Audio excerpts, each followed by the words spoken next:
एक बार फिर से आप सभी भाई बहन का बहुत बहुत स्वागत है आपके अपने channel golden dreams coaching classes पे।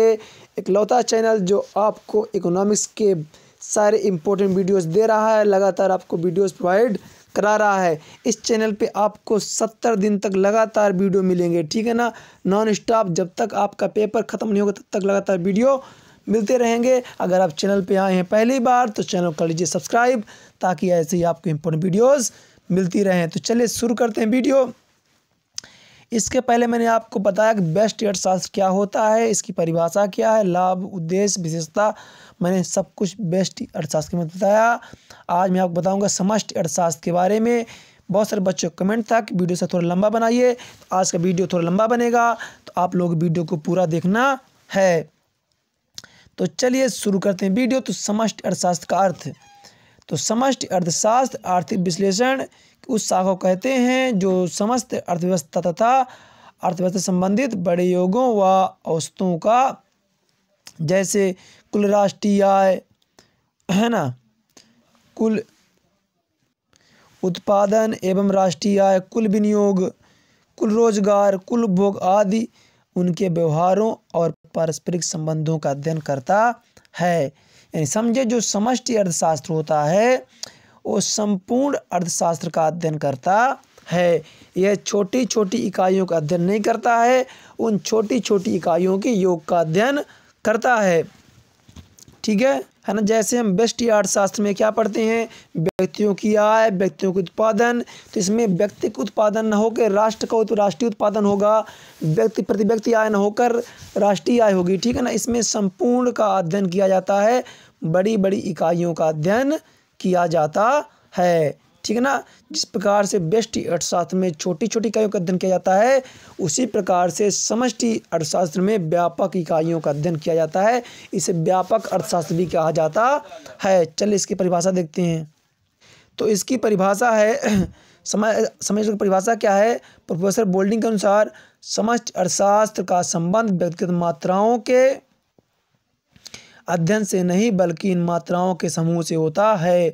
इसका संबंध व्यक्तिगत आय से न होकर राष्ट्रीय आय से होता है, ठीक है। आगे बढ़ते हैं। व्यक्तिगत कीमतों से नहीं बल्कि कीमतों के स्तर से होता है, व्यक्तिगत उत्पादन से नहीं बल्कि राष्ट्रीय उत्पादन से होता है। समझते हैं। इन्होंने कहा कि समष्टि अर्थशास्त्र का संबंध व्यक्तिगत मात्राओं के अध्ययन से नहीं बल्कि इन मात्राओं के समूह से होता है। हम व्यक्तिगत नहीं करते, उनका समूह का अध्ययन करते हैं, ठीक है ना। इसका संबंध व्यक्तिगत आय से ना होकर राष्ट्रीय आय से होता है। व्यक्तिगत कीमतों से नहीं बल्कि कीमतों के स्तर से होता है।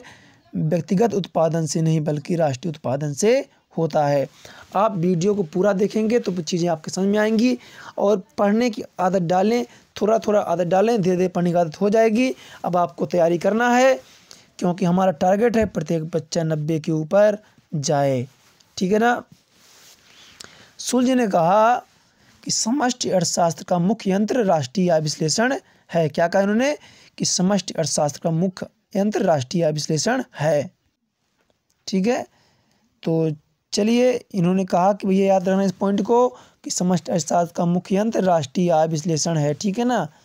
अब आता है आपका समष्टि अर्थशास्त्र की विशेषताएं। क्या आता है, विशेषताएं। तो ये रही आपके सामने विशेषताएं। तो पहला क्या है, व्यापक दृष्टिकोण, दूसरा है व्यापक विश्लेषण, तीसरा है आय व रोजगार सिद्धांत, चौथा परस्पर निर्भरता, ठीक है।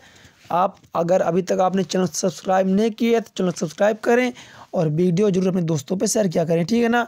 और वीडियो पसंद आए तो कमेंट करें, बुरा लगे तो कमेंट करें, अच्छा लगे तो बताएं कि अच्छा लगा है, अगर ख़राब लगा तो बताएं कि ख़राब लगा है। आप कमेंट ज़रूर करें ताकि हमें जानकारी मिल सके, हम और सुधार कर सकें, ठीक है। तो पहला क्या है अपना, पहला है व्यापक दृष्टिकोण में क्या आ जाएगा, समझ अर्थशास्त्र में संपूर्ण अर्थव्यवस्था तथा इससे संबंधित बड़े योगों व औसतों का अध्ययन किया जाता है, इसलिए इसे योगात्मक अर्थशास्त्र भी कहते हैं। याद रखना है कि बेस्ट अर्थशास्त्र को क्या कहते हैं, योगात्मक अर्थशास्त्र भी कहते हैं। जैसे देखिए, व्यापक मतलब होता है विशाल, यानी समस्त अर्थशास्त्र में संपूर्ण अर्थव्यवस्था तथा इससे संबंधित बड़े योगों का व औसतों का अध्ययन किया जाता है, ठीक है ना, इसलिए इसका नाम क्या व्यापक पड़ गया।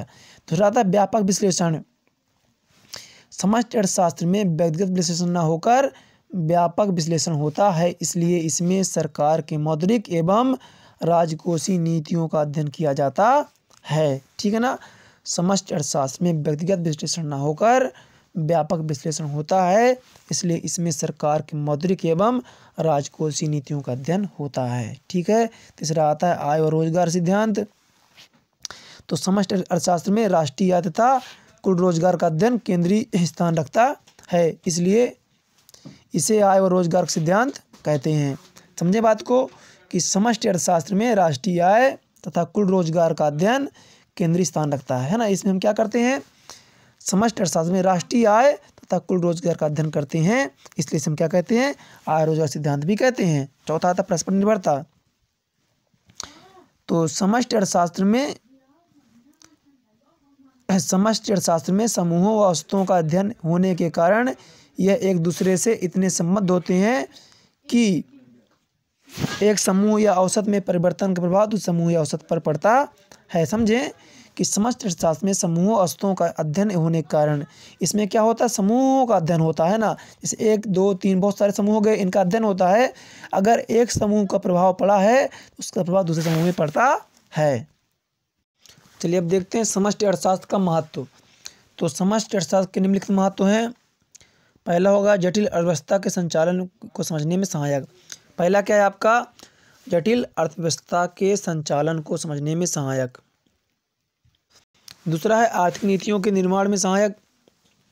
तीसरा है अर्थशास्त्र के उद्देश्य के अनुरूप। चौथा है व्यष्टि अर्थशास्त्र के विकास में सहायक। पांचवा है समष्टि अर्थशास्त्रीय विरोधाभास को समझने में सहायक। अब चलिए पहला देखते हैं, जटिल अर्थव्यवस्था के संचालन में समझने में सहायक। आधुनिक अर्थव्यवस्था जटिल रूप ले चुकी है और इसमें आर्थिक तत्व परस्पर एक दूसरे पर निर्भर होते हैं। ठीक है ना। जो आधुनिक अर्थव्यवस्था जटिल रूप ले चुकी है और इसमें आर्थिक तत्व परस्पर एक दूसरे पर निर्भर होते हैं, तो इसलिए हम क्या करते हैं, समष्टि अर्थशास्त्र के द्वारा इसका अध्ययन करते हैं, तो इसमें क्या होता है, आसानी होती है समझने में। दूसरा आता है आपका आर्थिक नीतियों के निर्माण में सहायक। देखिए, जो सरकार की आर्थिक नीतियों का निर्माण होता है वो किसी व्यक्ति विशेष को ध्यान में रख के नहीं किया जाता है, बल्कि संपूर्ण समाज की दृष्टि में रख कर किया जाता है। और समष्टि अर्थशास्त्र क्या करता है, संपूर्ण समाज की गणना करता है। लेकिन समष्टि में क्या होता है, संपूर्ण का अध्ययन किया जाता है। और सरकार नीतियाँ भी कैसी, आर्थिक नीतियाँ कैसे बनती हैं, संपूर्ण को देख के आर्थिक नीतियाँ बनती हैं। इसलिए समष्टि अर्थशास्त्र हो जो है तो आपका आर्थिक नीतियों के निर्माण में सहायक होता है। तीसरा क्या है, अर्थशास्त्र के उद्देश्य के अनुरूप। अर्थशास्त्र का उद्देश्य व्यक्तिगत कल्याण की व्याख्या करना नहीं वरन संपूर्ण समाज के कल्याण पर विचार करना है। और यह समष्टि विश्लेषण द्वारा ही संभव है, क्योंकि समष्टि संपूर्ण का अध्ययन करता है। ठीक है ना। और जो अर्थशास्त्र भी क्या करता है, संपूर्ण का अध्ययन करता है। आगे बढ़ते हैं, व्यष्टि अर्थशास्त्र के विकास में सहायक। व्यष्टि अर्थशास्त्र के अंतर्गत विभिन्न नियमों का प्रतिपादन करते समय समष्टि अर्थशास्त्र की आवश्यकता पड़ती है। समष्टि अर्थशास्त्रीय विरोधाभास को समझने में सहायक। तो समष्टि अर्थशास्त्रीय विरोधाभास से तात्पर्य यह है कि व्यष्टि विश्लेषण के निष्कर्ष समष्टि विश्लेषण पर लागू नहीं हो पाते हैं, अर्थात जो निष्कर्ष एक व्यक्तिगत इकाई के लिए सही है वह संपूर्ण समाज पर ठीक नहीं उतरते हैं। देखिए, जो नियम किसी व्यक्तिगत इकाई के लिए सही हो सकते हैं वो संपूर्ण समाज के लिए सही नहीं हो सकते हैं। ठीक है। आप अगला आता है आर्थिक एवं अनार्थिक क्रियाओं में अंतर लिखिए। ठीक है ना। आर्थिक एवं अनार्थिक क्रियाओं में अंतर लिखिए। तो एक तरफ लीजिए आप आर्थिक क्रियाएं, एक तरफ लिखिए अनार्थिक क्रियाएं। पहला, आर्थिक क्रियाओं का क्षेत्र संकुचित होता है, अनार्थिक क्रियाओं का क्षेत्र विस्तृत होता है, नहीं व्यापक होता है। ठीक है, पहला अंतर समझ में आ गया। आर्थिक क्रियाओं का क्षेत्र संकुचित होता है, अनार्थिक क्रियाओं का क्षेत्र विस्तृत होता है। दूसरा, आर्थिक क्रियाओं का वैधानिक होना आवश्यक है, अनार्थिक क्रियाओं का वैधानिक होना आवश्यक। तीसरा है आपका आर्थिक क्रियाएं आर्थिक उद्देश्यों की प्राप्ति के लिए की जाती है ना।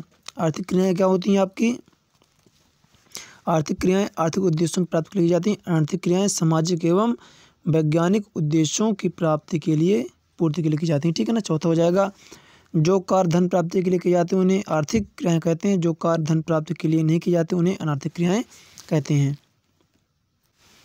चौथा हमारा है केंद्रीकृत योजनाबद्ध अर्थव्यवस्था तथा बाजार अर्थव्यवस्था के भेद को स्पष्ट कीजिए। ठीक है ना, आपको अंदर बताना है केंद्रीकृत योजनाबद्ध अर्थव्यवस्था और बाजार अर्थव्यवस्था में अंतर। तो चलिए देखते हैं। पहला अंतर का आधार नियंत्रण है ना, एक तरफ लीजिए केंद्रीकृत योजना, क्या लिख लेंगे आप, केंद्रीकृत योजना बंद अर्थव्यवस्था और इधर लीजिए बाजार अर्थव्यवस्था। ठीक है, इसमें आपका पहला हो जाएगा नियंत्रण। ठीक, पहला क्या हो जाएगा आपका नियंत्रण। नियंत्रण में क्या करेंगे आप, इस प्रकार की अर्थव्यवस्था में मांग एवं पूर्ति पर सरकार का नियंत्रण होता है और बाजार में इस अर्थव्यवस्था में मांग पूर्ति के अनुसार नियंत्रित नहीं रहता है। ठीक है ना, यानी केंद्रीकृत योजना में क्या होता है, इस प्रकार की अर्थव्यवस्था में मांग एवं पूर्ति पर सरकार का नियंत्रण रहता है, इस अर्थव्यवस्था में मांग पूर्ति के अनुसार नियंत्रित नहीं रहता है। ठीक है ना। उत्पादन का उद्देश्य, इसमें उत्पादन करने का मुख्य उद्देश्य सामाजिक कल्याण में वृद्धि करना होता है। ठीक है, इसमें उत्पादन का मुख्य उद्देश्य अधिकतम लाभ कमाना है। ठीक है ना, इसका क्या होता है, अधिकतम लाभ कमाना होता है, इसका सामाजिक कल्याण होता है। तीसरा, सरकार की भूमिका, इस उत्पादन प्रक्रिया में सरकार सक्रिय भूमिका का निर्वहन करता है ना। केंद्रीकृत में क्या करता है, सरकार सक्रिय भूमिका निभाता है, इस उत्पादन प्रक्रिया में सरकार की कोई प्रत्यक्ष भूमिका नहीं होती है। चौथा, विकास, इस अर्थव्यवस्था में विकास प्रक्रिया सरकार द्वारा बनाई गई योजना के अनुरूप चलती है, इस अर्थव्यवस्था में विकास प्रक्रिया को बाजार की शक्तियों पर छोड़ दिया जाता है। आपका अगला आता है कि आदर्श आर्थिक विश्लेषण से आपका क्या अभिप्राय है। तो आदर्श आर्थिक विश्लेषण से आशय, आदर्श आर्थिक विश्लेषण का संबंध क्या होना, चलिए इसको देखते हैं। तो आदर्श आर्थिक विश्लेषण का संबंध क्या होना चाहिए, जैसे प्रश्न से है, जिसमें आर्थिक पहलुओं की अच्छाई एवं बुराई के संबंध में विश्लेषण किया जाता है। इसमें क्या कहता है, आर्थिक पहलुओं से अच्छाई एवं बुराई के संबंध में विश्लेषण किया जाता है। ठीक है, और तथ्य की वांछनीयता एवं अवांछनीयता पर अपना मत व्यक्त किया जाता है। एवं आधुनिक अर्थशास्त्रियों का एक बड़ा वर्ग यह स्वीकार करता है कि अर्थशास्त्र केवल एक वास्तविक विज्ञान ही नहीं बल्कि उसका स्वरूप आदर्शात्मक है। इस वर्ग के अर्थशास्त्रियों के अनुरूप अर्थशास्त्रियों के दायित्व का निर्वाह केवल इतनी विवेचना से ही नहीं हो जाता कि विषय वस्तु क्या है, बल्कि उनका यह भी उत्तरदायित्व है कि वे बतलाएं कि विषय वस्तु क्या होना चाहिए। अर्थशास्त्र में आदर्शात्मक विज्ञान में रहने वाले अर्थशास्त्रियों में प्रमुख है मार्शल पिगू, है ना, किनसादी। ठीक है, ये आपको उत्तर रहा। यानी कि आदर्श आर्थिक विश्लेषण मतलब अगर समझा जाए तो इसमें क्या है कि आदर्श पहलुओं की अच्छाई एवं बुराई के संबंध में विश्लेषण किया जाता है। ठीक है ना, इसमें दोनों चीज़ें देखी जाती हैं, उसकी अच्छाई भी और बुराई भी देखी जाती है, और तथ्य की वांछनीयता एवं अवांछनीयता पर अपना मत व्यक्त किया जाता है। आधुनिक अर्थशास्त्रियों का एक बड़ा वर्ग यह स्वीकार करता है कि अर्थशास्त्र केवल एक वास्तविक विज्ञान ही नहीं बल्कि उसका स्वरूप आदर्शात्मक है।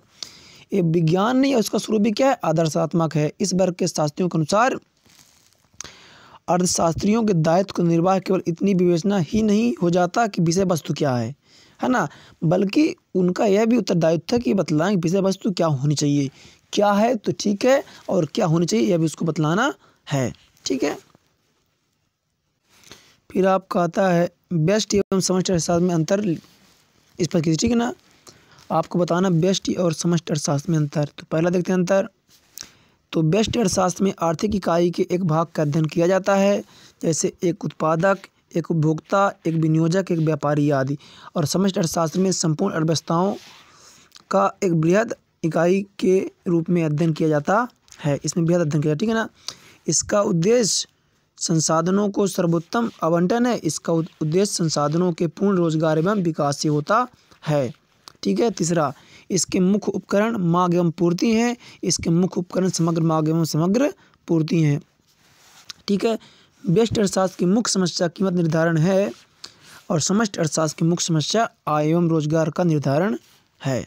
ठीक है। इस तरह से मैंने आपको आज बता दिए हैं। अब आपको क्या करना है, वीडियो को पूरा देखना है और दोस्तों में वीडियो को जरूर शेयर करना, ठीक है ना। आप लोग वीडियो को ज़्यादा से ज़्यादा शेयर करिए, ठीक है। आपका अगला वीडियो बहुत जल्द आएगा। तब तक के लिए धन्यवाद, मिलते हैं अगले वीडियो पे।